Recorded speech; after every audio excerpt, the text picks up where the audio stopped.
You can do it if you believe you can. Before you proceed to the mastery of this lesson, your attention is directed to the fact that there is perfect coordination of thought running throughout this course. You will observe that the entire 16 lessons harmonize and blend with each other, so that they constitute a perfect chain that has been built, link by link, out of the factors that enter into the development of power through organized effort. You will observe, also, that the same fundamental principles of applied psychology form the foundation of each of these 16 lessons, although different application is made of these principles in each of the lessons. This lesson, on initiative and leadership, follows the lesson on self-confidence for the reason that no one could become an efficient leader or take the initiative in any great undertaking without belief in himself. Initiative and leadership are associated terms in this lesson for the reason that leadership is essential for the attainment of success, and initiative is the very foundation upon which this necessary quality of leadership is built. Initiative is as essential to success as a hub is essential to a wagon wheel. And what is initiative? It is that exceedingly rare quality that prompts, nay, impels, a person to do that which ought to be done without being told to do it. Elbert Hubbard expressed himself on the subject of initiative in the words, "The world bestows its big prizes, both in money and honors, for one thing, and that is initiative." What is initiative? I'll tell you, it is doing the right thing without being told. But next to doing the right thing without being told is to do it when you were told once. That is, say, carry the message to Garcia. Those who can carry a message get high honors, but their pay is not always in proportion. Next, there are those who do the right thing when necessity kicks them from behind, and these get indifference instead of honors, and a pittance for pay. This kind spend most of the time polishing a bench with a hard luck story. Then, still lower down in the scale than this, we have the fellow who will not do the right thing even when someone goes along to show him how and stays to see that he does it. He is always out of a job, or receives the contempt he deserves, unless he has a rich pa. In which case destiny patiently waits around 1116 Comer with a stuffed club. To which class do you belong? Inasmuch as you will be expected to take inventory of yourself and determine which of the 15 factors of this course you need most, after you have completed the 16th lesson. It may be well if you begin to get ready for this analysis by answering the question that Elbert Hubbard has asked: to which class do you belong? One of the peculiarities of leadership is the fact that it is never found in those who have not acquired the habit of taking the initiative. Leadership is something that you must invite yourself into. It will never thrust itself upon you. If you will carefully analyze all leaders whom you know, you will see that they not only exercised initiative, but they went about their work with a definite purpose in mind. You will also see that they possess that quality described in the third lesson of this course, self-confidence. These facts are mentioned in this lesson for the reason that it will profit you to observe that successful people make use of all the factors covered by the 16 lessons of the course, and for the more important reason that it will profit you to understand thoroughly the principle of organized effort which this reading course is intended to establish in your mind. This seems an appropriate place to state that this course is not intended as a shortcut to success, nor is it intended as a mechanical formula that you may use a noteworthy achievement without effort on your part. The real value of the course lies in the use that you will make of it, and not in the course itself. The chief purpose of the course is to help you develop in yourself the 15 qualities covered by the 16 lessons of the course, and one of the most important of these qualities is initiative, the subject of this lesson. We will now proceed to apply the principle upon which this lesson is founded by describing, in detail, just how it served successfully to complete a business transaction which most people would call difficult. In 1916, I needed $25,000 with which to create an educational institution, but I had neither the sum nor sufficient collateral with which to borrow it through the usual banking sources. Did I bemoan my fate or think of what I might accomplish if some rich relative or good Samaritan would come to my rescue by loaning me the necessary capital? I did nothing of the sort. I did just what you will be advised, throughout this course, to do. First of all, I made the securing of this capital my definite chief aim. Second, I laid out a complete plan through which to transform this aim into reality. Backed by sufficient self-confidence and spurred on by initiative, I proceeded to put my plan into action. But before the action stage of the plan had been reached, more than 6 weeks of constant, persistent study and effort and thought were embodied in it. If a plan is to be sound, it must be built of carefully chosen material. You will here observe the application of the principle of organized effort, through the operation of which it is possible for one to ally or associate several interests in such a way that each of these interests is greatly strengthened and each supports all the others, just as one link in a chain supports all the other links. I wanted this $25,000 in capital for the purpose of creating a school of advertising and salesmanship. Two things were necessary for the organization of such a school. One was the $25,000 capital, which I did not have, and the other was the proper course of instruction, which / did have.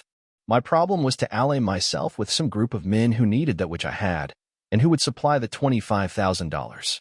This alliance had to be made through a plan that would benefit all concerned. After my plan had been completed, and I was satisfied that it was equitable and sound, I laid it before the owner of a well-known and reputable business college which just then was finding competition quite keen and was badly in need of a plan for meeting this competition. My plan was presented in about these words: whereas, you have one of the most reputable business colleges in the city, and whereas, you need some plan with which to meet the stiff competition in your field, and whereas, your good reputation has provided you with all the credit you need, and whereas, I have the plan that will help you meet this competition successfully.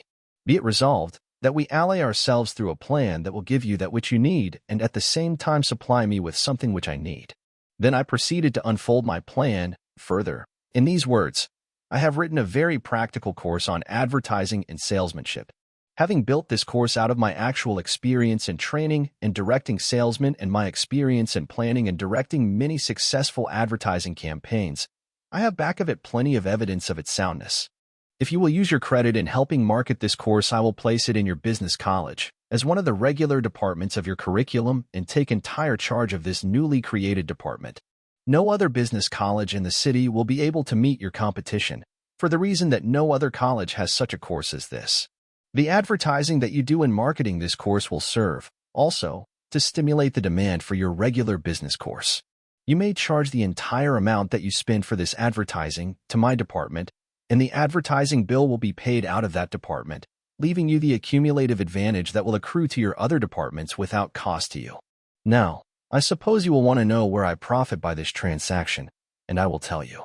I want you to enter into a contract with me in which it will be agreed that when the cash receipts from my department equal the amount that you have paid out or contracted to pay out for advertising, my department and my course in advertising and salesmanship become my own, and I may have the privilege of separating this department from your school and running it under my own name. The plan was agreeable and the contract was closed. Please keep in mind that my definite purpose was to secure the use of $25,000 for which I had no security to offer. In a little less than a year, the business college had paid out slightly more than $25,000 for advertising and marketing my course and the other expenses incidental to the operation of this newly organized department. While the department had collected and turned back to the college in tuition fees, a sum equaling the amount the college had spent, and I took the department over as a going and self-sustaining business, according to the terms of my contract. As a matter of fact, this newly created department not only served to attract students for the other departments of the college, but at the same time the tuition fees collected through this new department were sufficient to place it on a self-sustaining basis before the end of the first year. Now you can see that while the college did not loan me 1 penny of actual capital, it nevertheless supplied me with credit which served exactly the same purpose. I said that my plan was founded upon equity, that it contemplated a benefit to all parties concerned. The benefit accruing to me was the use of the $25,000, which resulted in an established and self-sustaining business by the end of the first year. The benefit accruing to the college was the students cured for its regular commercial and business course as a result of the money spent in advertising my department, all advertising having been done under the name of the college. Today, that business college is one of the most successful schools of its kind, and it stands as a monument of sound evidence with which to demonstrate the value of allied effort. This incident has been related, not alone because it shows the value of initiative and leadership, but for the reason that it leads up to the subject covered by the next lesson of this reading course on the law of success, which is imagination. There are generally many plans through the operation of which a desired object may be achieved, and it often happens to be true that the obvious and usual methods employed are not the best. The usual method of procedure, in the case related, would have been that of borrowing from a bank. You can see that this method was impractical in this case for the reason that no collateral was available. A great philosopher once said, "Initiative is the pass key that opens the door to opportunity." I do not recall who this philosopher was, but I know that he was great because of the soundness of his statement. We will now proceed to outline the exact procedure that you must follow if you are to become a person of initiative and leadership. First, you must master the habit of procrastination and eliminate it from your makeup.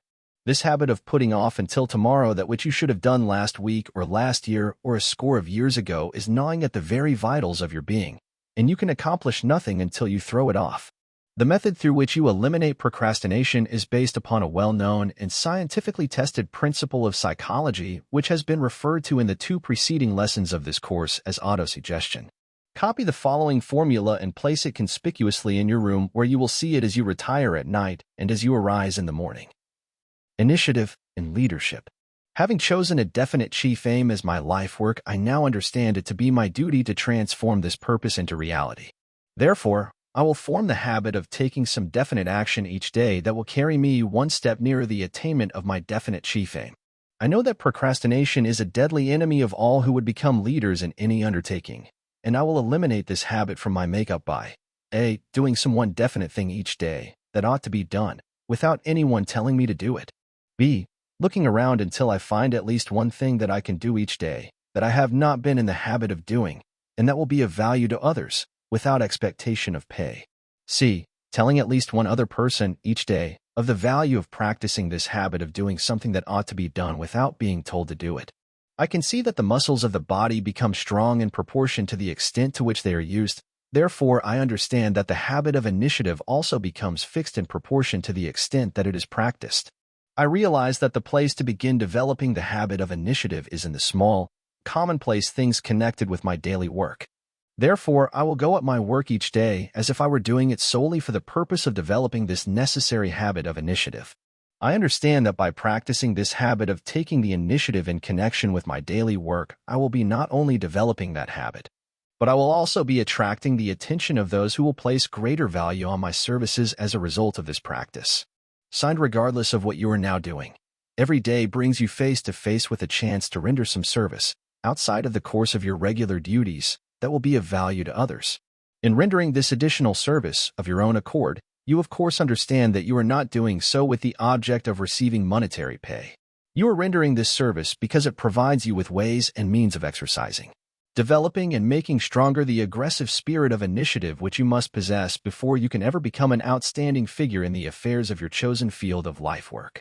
Those who work for money alone, and who receive for their pay nothing but money, are always underpaid, no matter how much they receive. Money is necessary, but the big prizes of life cannot be measured in dollars and cents. No amount of money could possibly be made to take the place of the happiness and joy and pride that belong to the person who digs a better ditch, or builds a better chicken coop, or sweeps a cleaner floor, or cooks a better meal. Every normal person loves to create something that is better than the average. The joy of creating a work of art is a joy that cannot be replaced by money or any other form of material possession. I have in my employ a young lady who opens, assorts, and answers much of my personal mail. She began in my employ more than 3 years ago. Then her duties were to take dictation when she was asked to do so. Her salary was about the same as that which others receive for similar service. One day, I dictated the following motto which I asked her to typewrite for me. Remember that your only limitation is the one that you set up in your own mind. As she handed the typewritten page back to me, she said, "Your motto has given me an idea that is going to be of value to both you and me." I told her I was glad to have been of service to her. The incident made no particular impression on my mind, but from that day on I could see that it had made a tremendous impression on her mind. She began to come back to the office after supper and performed service that she was neither paid for nor expected to perform. Without anyone telling her to do it, she began to bring to my desk letters that she had answered for me. She had studied my style, and these letters were attended to as well as I could have done it, in some instances much better. She kept up this habit until my personal secretary resigned. When I began to look for someone to take his place, what was more natural than to turn to this young woman to fill the place? Before I had time to give her the position, she took it on her initiative. My personal mail began to come to my desk with a new secretary's name attached, and she was that secretary. On her own time, after hours, without additional pay, she had prepared herself for the best position on my staff. But that is not all. This young lady became so noticeably efficient that she began to attract the attention of others who offered her attractive positions. I have increased her salary many times, and she now receives a salary more than 4 times as large as the amount she received when she first went to work for me as an ordinary stenographer, and, to tell you the truth, I am helpless in the matter, because she has made herself so valuable to me that I cannot get along without her. That is initiative transformed into practical, understandable terms.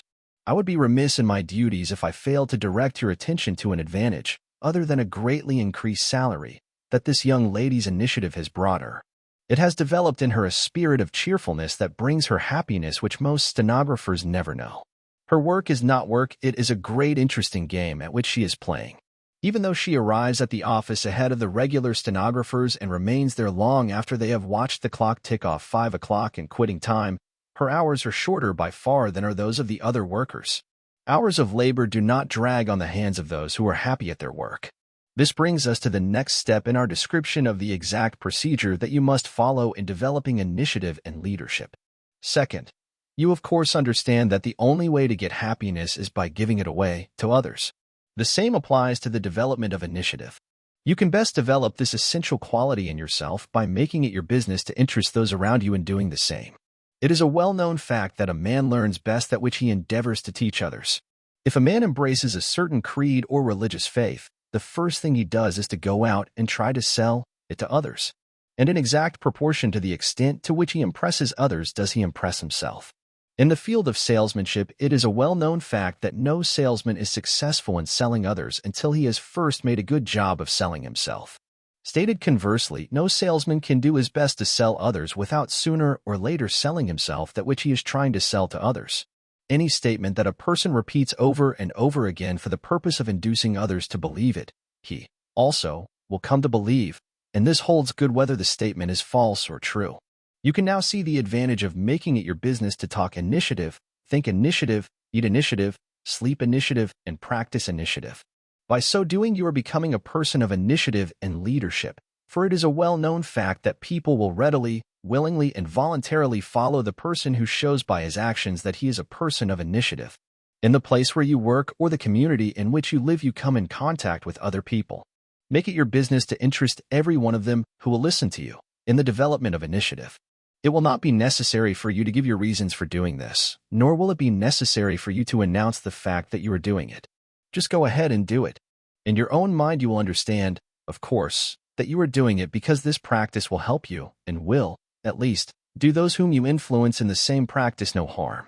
If you wish to try an experiment that will prove both interesting and profitable to you, pick out some person of your acquaintance whom you know to be a person who never does anything that he is not expected to do, and begin selling him your idea of initiative. Do not stop by merely discussing the subject once. Keep it up every time you have a convenient opportunity. Approach the subject from a different angle each time. If you go at this experiment in a tactful and forceful manner, you will soon observe a change in the person on whom you are trying the experiment. And you will observe something else of more importance still. You will observe a change in yourself. Do not fail to try this experiment. You cannot talk initiative to others without developing a desire to practice it yourself. Through the operation of the principle of autosuggestion, every statement that you make to others leaves its imprint on your own subconscious mind, and this holds good whether your statements are false or true. You have often heard the saying, "He who lives by the sword will die by the sword." Properly interpreted, this simply means that we are constantly attracting to ourselves and weaving into our own characters and personalities those qualities which our influence is helping to create in others. If we help others develop the habit of initiative, we, in turn, develop this same habit. If we sow the seeds of hatred and envy and discouragement in others, we, in turn, develop these qualities in ourselves. This principle through which a man comes to resemble in his own nature those whom he most admires is fully brought out in Hawthorne's story, The Great Stone Face, a story that every parent should have his offspring read. We come, now, to the next step in our description of the exact procedure that you must follow in developing initiative and leadership. Third, before we go further, let it be understood what is meant by the term leadership, as it is used in connection with this reading course on the law of success. There are two brands of leadership, and one of them is as deadly and destructive as the other is helpful and constructive. The deadly brand, which leads not to success, but to absolute failure, is the brand adopted by pseudo-leaders who force their leadership on unwilling followers. It will not be necessary here to describe this brand or to point out the fields of endeavor in which it is practiced, with the exception of the field of war. And in this field we will mention but one notable example, that of Napoleon. Napoleon was a leader, there can be no doubt about this, but he led his followers and himself to destruction. The details are recorded in the history of France and the French people, where you may study them if you choose. It is not Napoleon's brand of leadership that is recommended in this course, although I will admit that Napoleon possessed all the necessary fundamentals for great leadership, excepting one: he lacked the spirit of helpfulness to others as an objective. His desire for the power that comes through leadership was based solely upon self-aggrandizement. His desire for leadership was built upon personal ambition and not upon the desire to lift the French people to a higher and nobler station in the affairs of nations. The brand of leadership that is recommended through this course of instruction is the brand which leads to self-determination and freedom and self-development and enlightenment and justice. This is the brand that endures. For example, and as a contrast with the brand of leadership through which Napoleon raised himself into prominence, consider our own American commoner, Lincoln. The object of his leadership was to bring truth and justice and understanding to the people of the United States. Even though he died a martyr to his belief in this brand of leadership, his name has been engraved upon the heart of the world in terms of loving kindliness that will never bring aught but good to the world. Both Lincoln and Napoleon led armies in warfare, but the objects of their leadership were as different as night is different from day. If it would give you a better understanding of the principles upon which this reading course is based, you could easily be cited to leadership of today, which resembles both the brand that Napoleon employed and that which Lincoln made the foundation of his life work. But this is not essential. Your own ability to look around and analyze men who take the leading parts in all lines of endeavor is sufficient to enable you to pick out the Lincoln as well as the Napoleon types. Your own judgment will help you decide which type you prefer to emulate. There can be no doubt in your mind as to the brand of leadership that is recommended in this reading course, and there should be no question in your mind as to which of the two brands described you will adopt as your brand. We make no recommendations on this subject, however, for the reason that this reading course has been prepared as a means of laying before its students the fundamental principles upon which power is developed, and not as a preachment on ethical conduct. We present both the constructive and the destructive possibilities of the principles outlined in this course, that you may become familiar with both, but we leave entirely to your own discretion the choice and application of these principles, believing that your own intelligence will guide you to make a wise selection. The penalty of leadership * in every field of human endeavor, he that is first must perpetually live in the white light of publicity. Whether the leadership be vested in a man or in a manufactured product, emulation and envy are ever at work. In art, in literature, in music, in industry, the reward and the punishment are always the same. The reward is widespread recognition, the punishment's fierce denial and detraction. When a man's work becomes a standard for the whole world, it also becomes a target for the shafts of the envious few. If his work be merely mediocre, he will be left severely alone. If he achieve a masterpiece, it will set a million tongues a-wagging. Jealousy does not protrude its forked tongue at the artist who produces a commonplace painting. With the compliments of the Cadillac Motor Car Company. Whatsoever you write, or paint, or play, or sing, or build, no one will strive to surpass or slander you, unless your work be stamped with the seal of a genius. Long after a great work or a good work has been done, those who are disappointed or envious continue to cry out that it cannot be done. Mean voices were raised against the author of The Law of Success before the ink was dry on the first textbooks. Poison pens were released against both the author and the philosophy the moment the first edition of the course was printed. Spiteful little voices in the domain of art were raised against our own Whistler as a mountebank, long after the big world acclaimed him its greatest artistic genius. Multitudes flocked to Bayreuth to worship at the musical shrine of Wagner, while the little group of those whom he had dethroned and displaced argued angrily that he was no musician at all. The little world continued to protest that Fulton could never build a steamboat, while the big world flocked to the riverbanks to see his boat steam by. Small, narrow voices cried out that Henry Ford would not last another year, but above and beyond the din of their childish prattle, Ford went silently about his business and made himself the richest and most powerful man on earth. The leader is assailed because he is a leader, and the effort to equal him is merely added proof of his leadership. Failing to equal or to excel, the follower seeks to depreciate and to destroy, but only confirms the superiority of that which he strives to supplant. There is nothing new in this. It is as old as the world and as old as the human passions, envy, fear, greed, ambition, and the desire to surpass. and it all avails nothing. If the leader truly leads, he remains the leader. Master poet, master painter, master workman, each in his turn is assailed, and each holds his laurels through the ages. That which is good or great makes itself known, no matter how loud the clamor of denial. A real leader cannot be slandered or damaged by lies of the envious, because all such attempts serve only to turn the spotlight on his ability, and real ability always finds a generous following. Attempts to destroy real leadership is love's labor lost, because that which deserves to live, lives. This same rule applies with telling effect in the conduct of modern business and industry. When an industry becomes disorganized and torn asunder by strikes and other forms of disagreement, both the employers and employees suffer irreparable loss. But the damage does not stop here. This loss becomes a burden to the public and takes on the form of higher prices and scarcity of the necessities of life. The people of the United States who rent their homes are feeling the burden, at this very moment, of lack of cooperation between contractors and builders and the workers.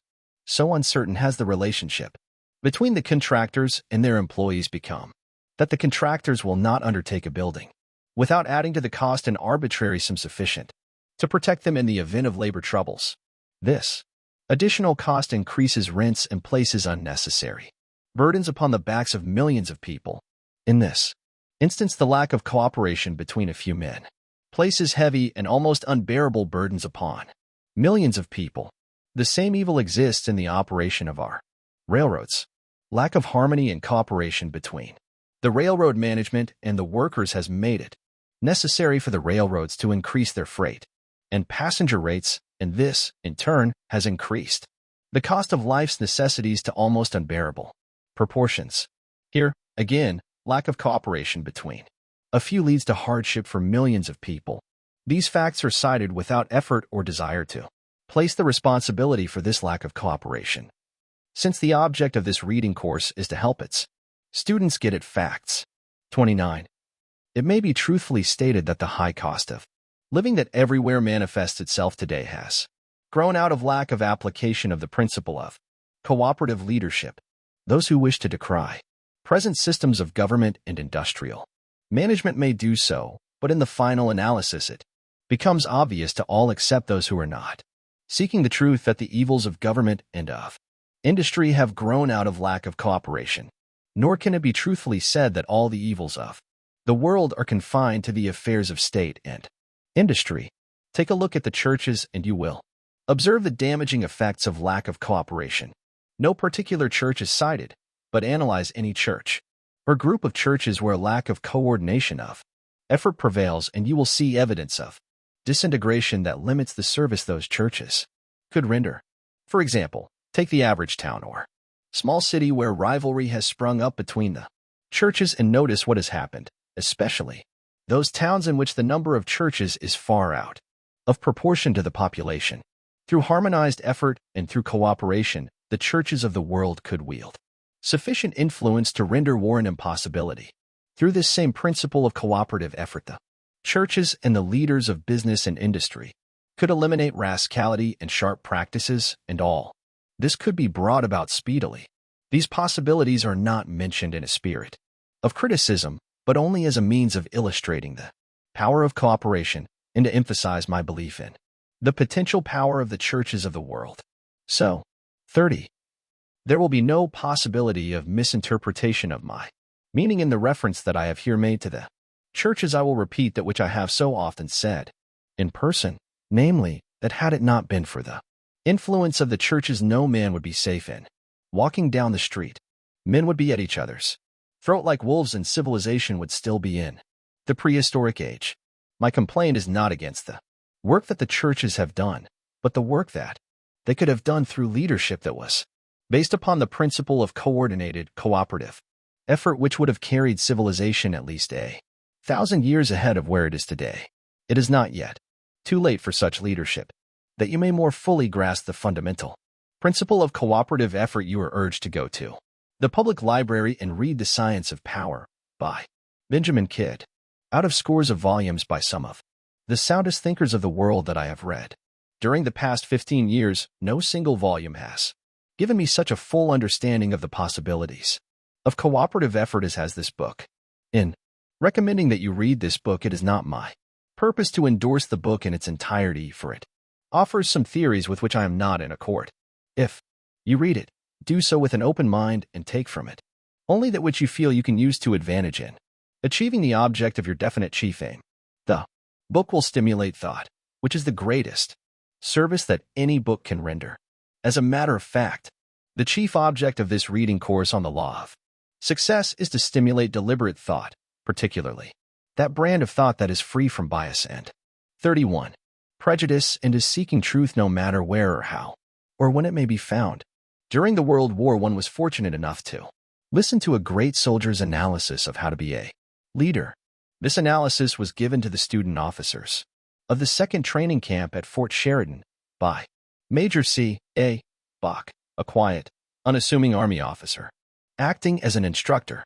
I have preserved a copy of this address because I believe it to be one of the finest lessons on leadership ever recorded. The wisdom of Major Bach's address is so vital to the businessman aspiring to leadership, or to the section boss, or to the stenographer, or to the foreman of the shop, or to the president of the works, that I have preserved it as a part of this reading course. It is my earnest hope that through the agency of this course, this remarkable dissertation on leadership will find its way into the hands of every employer and every worker and every ambitious person who aspires to leadership in any walk of life. The principles upon which the address is based are as applicable to leadership in business and industry and finance as they are in the successful conduct of warfare. Major Bach spoke as follows. In a short time, each of you men will control the lives of a certain number of other men. You will have in your charge loyal but untrained citizens who look to you for instruction and guidance. Your word will be their law. Your most casual remark will be remembered. Your mannerisms will be aped. Your clothing, your carriage, your vocabulary, your manner of command will be imitated. When you join your organization, you will find 32. They're a willing body of men who ask from you nothing more than the qualities that will command their respect, their loyalty, and their obedience. They are perfectly ready and eager to follow you, so long as you can convince them that you have these qualities. When the time comes that they are satisfied, you do not possess them, you might as well kiss yourself goodbye. Your usefulness in that organization is at an end. How remarkably true this is in all manner of leadership. From the standpoint of society, the world may be divided into leaders and followers. The professions have their leaders. The financial world has its leaders. In all this leadership, it is difficult, if not impossible, to separate from the element of pure leadership that selfish element of personal gain or advantage to the individual, without which any leadership would lose its value. It is in military service only, where men freely sacrifice their lives for a faith, where men are willing to suffer and die for the right or the prevention of a wrong, that we can hope to realize leadership in its most exalted and disinterested sense. Therefore, when I say leadership, I mean military leadership. In a few days, the great mass of you men will receive commissions as officers. These commissions will not make you leaders. They will merely make you officers. They will place you in a position where you can become leaders if you possess the proper attributes. But you must make good, not so much with the men over you as with the men under you.